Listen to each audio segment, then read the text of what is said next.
what will happen is, like, let's say Russia wants to transfer money to Mexico.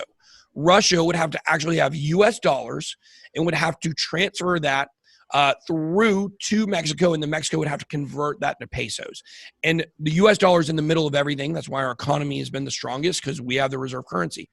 But it's archaic the way that we do it. It takes literally like 5 to 7 days to do those types of money transfers. Well, with Ripple Labs and XRP, it would basically be instantaneous. And so it's a payment rails, greaser to get money transfers across the world a lot quicker. So that is the overall kind of value proposition of XRP.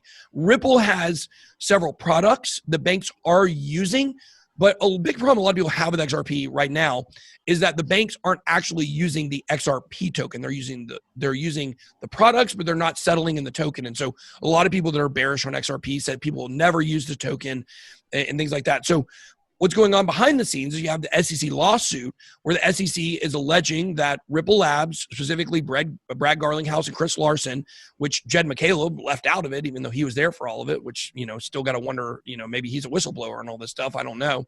But where they made a fortune off of an unregistered security sale. A security sale that, basically promised people a return on investment. Ripple saying, no, we didn't actually do it like that. These laws weren't even made at that point. There was no regulation. How can this be the case? Yada, yada, yada. What the interesting thing that's happened is that the judge in the case seems to be like heavily against the SEC and actually for Ripple Labs.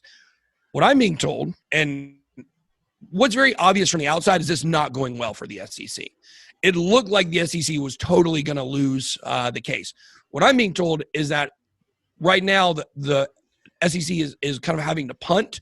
That's why they just had an order.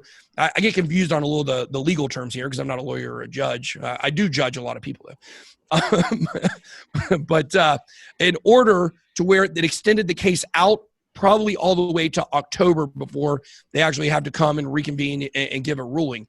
During that time, what the SEC is actually doing is trying to figure out how they're going to give a slap on the wrist to XRP to keep the SEC from getting totally embarrassed and losing the case.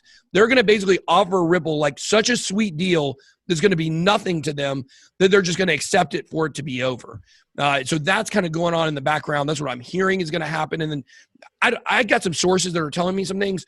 But, also, if you just look at the large context of what's been happening, it's very obvious SEC is losing. Something I never dreamed was possible at the beginning of this case. I said this could lead to the death sentence for Ripple, basically. That is not